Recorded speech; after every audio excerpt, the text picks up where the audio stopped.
Perkawinan adalah hubungan suci sepasang manusia yang diberikan oleh Tuhan. Adapun makna dari perkawinan menurut ajaran Sunda Kaelingan, yaitu sebuah pertemanan hidup yang suci dan abadi di antara dua jenis manusia yang berbeda kelamin. Jadi perkawinan yang sah menurut ajaran Sunda Kaelingan, yaitu perkawinan antara laki-laki dengan perempuan.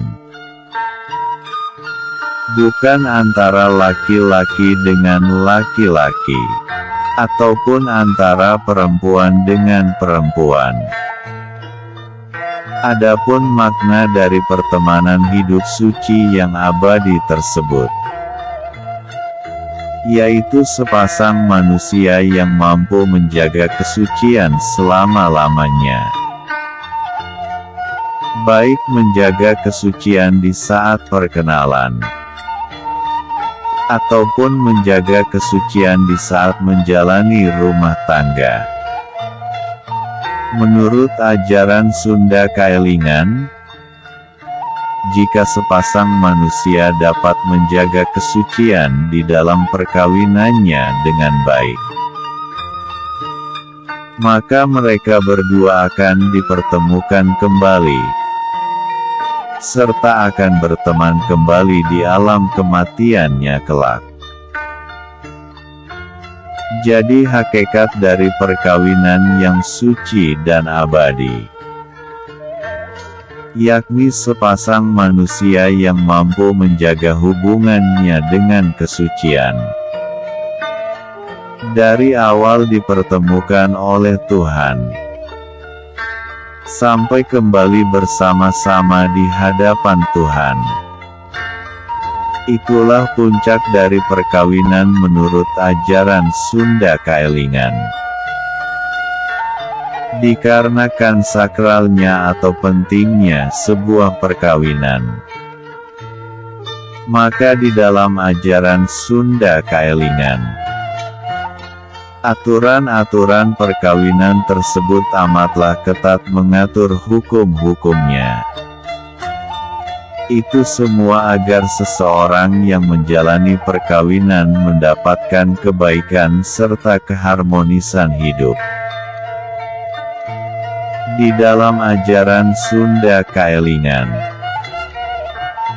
peraturan perkawinan memiliki 9 aturan. Adapun aturan tersebut dinamakan dengan sebutan pangeling, yang artinya pengingat. Pangeling pertama dinamakan pangeling ajen, artinya saling menghargai. Adapun makna dari pangeling ajen tersebut, bahwa salah satu dari pasangan tidak diperbolehkan membuat persamaan status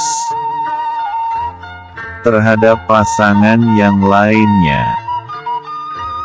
Contohnya mempunyai istri yang lain dari istri yang sudah ada,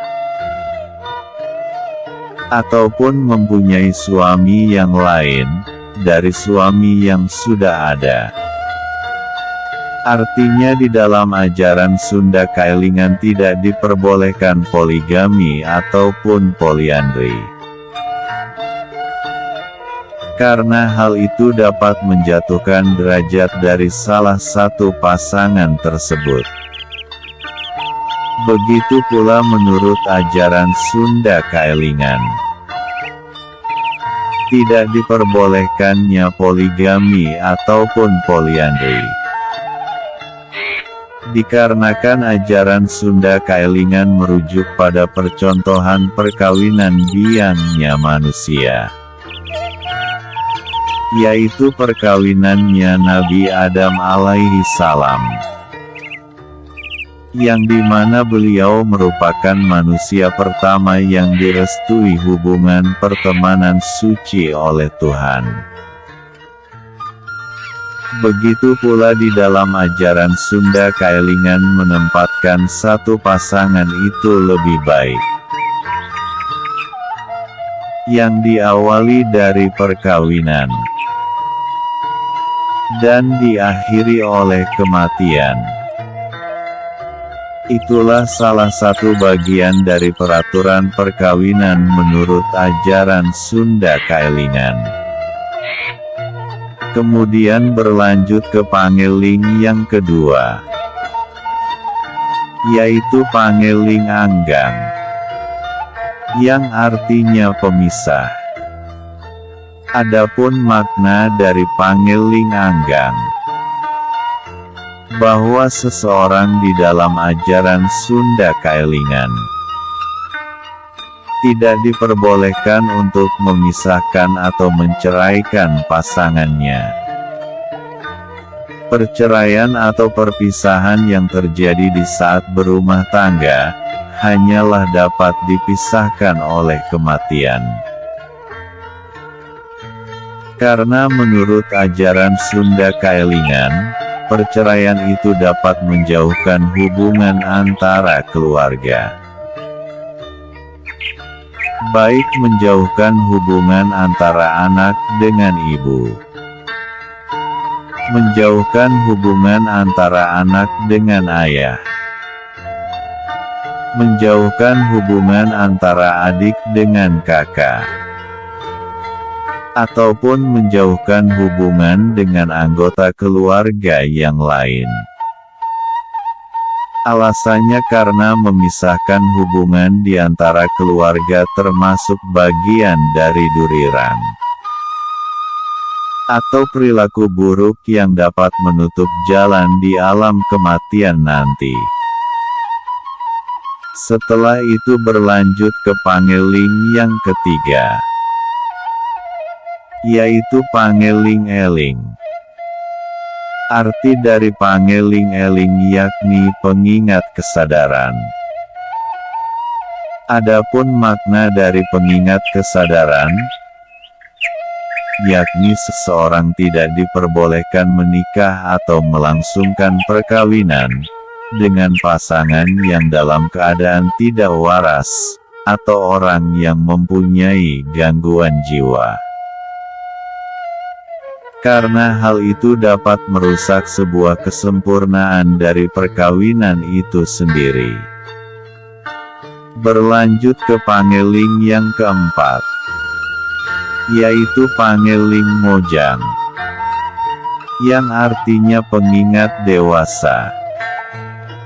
Adapun makna dari pangeling mojang tersebut, bahwa seorang laki-laki dilarang menikahi seorang wanita, yang dimana wanita tersebut belum dewasa, yaitu wanita yang belum mendapatkan menstruasi atau belum mendapatkan haid. Begitu pula sebaliknya, seorang wanita tidak diperbolehkan menikahi laki-laki yang belum ahil balik. Itu semua dikarenakan wanita atau laki-laki tersebut masih dalam masa kanak-kanak, atau masih dalam masa bimbingan orang tua, belum layak atau belum pantas untuk mengurus orang lain.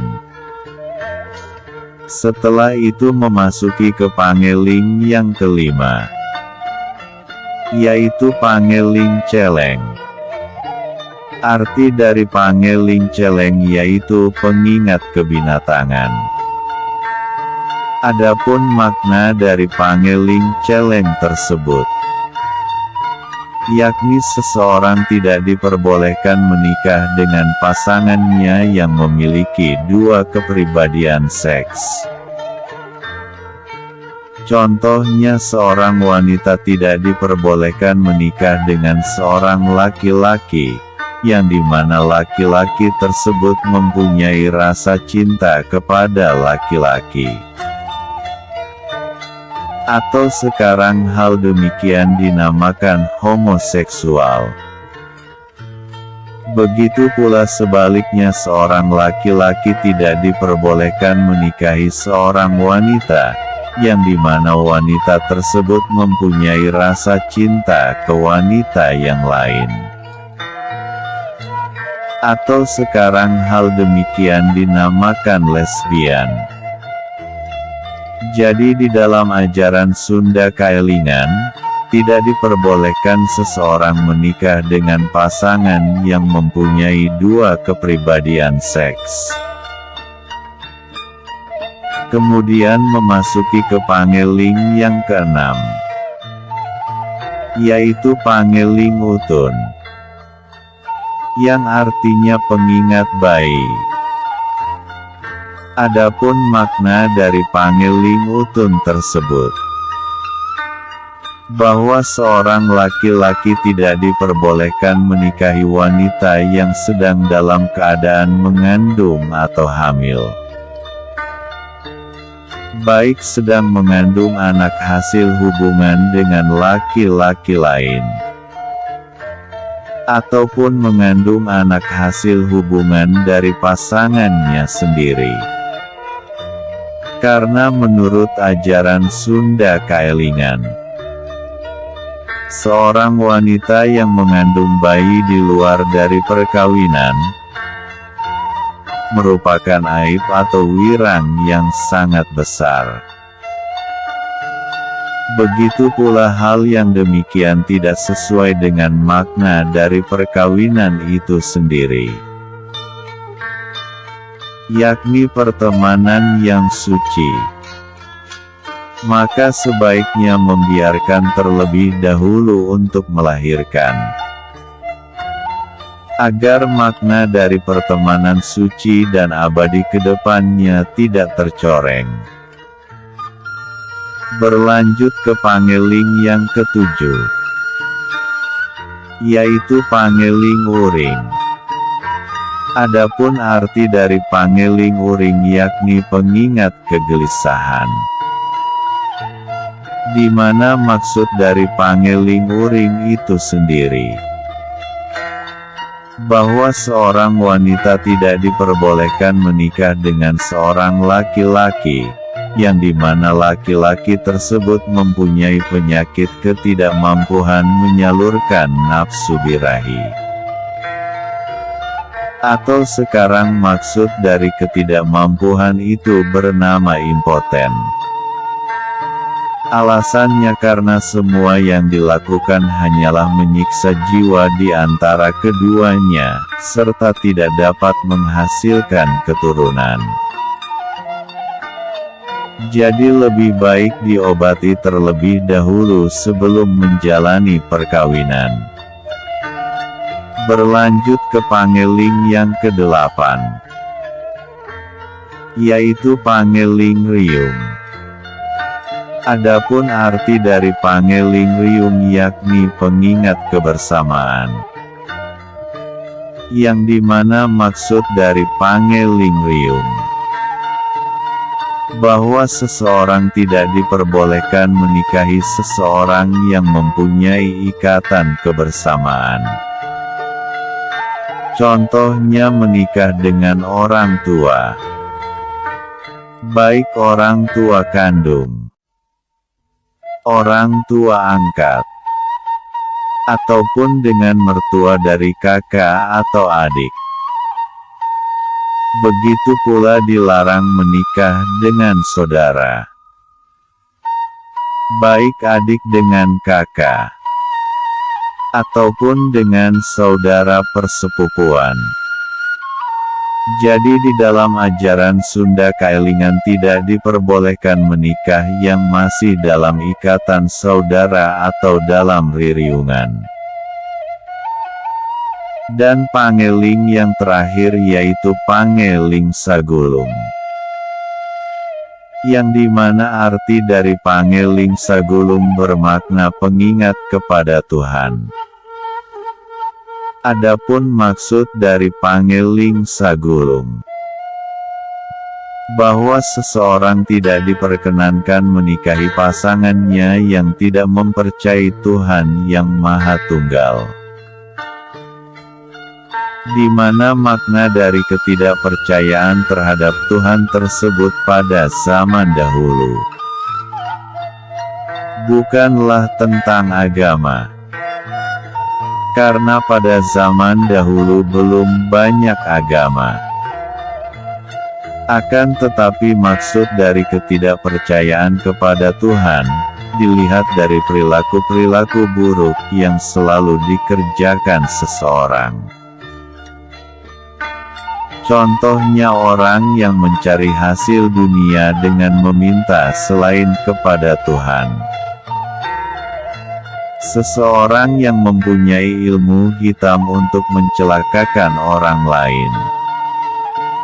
Atau orang yang pernah membunuh manusia. Pada zaman dahulu hal yang demikian amatlah tercela. Bahkan para orang tua tidak merestui pernikahan anaknya dengan orang yang menjalani perilaku buruk tersebut. Itulah 9 aturan perkawinan menurut ajaran Sunda Kaelingan.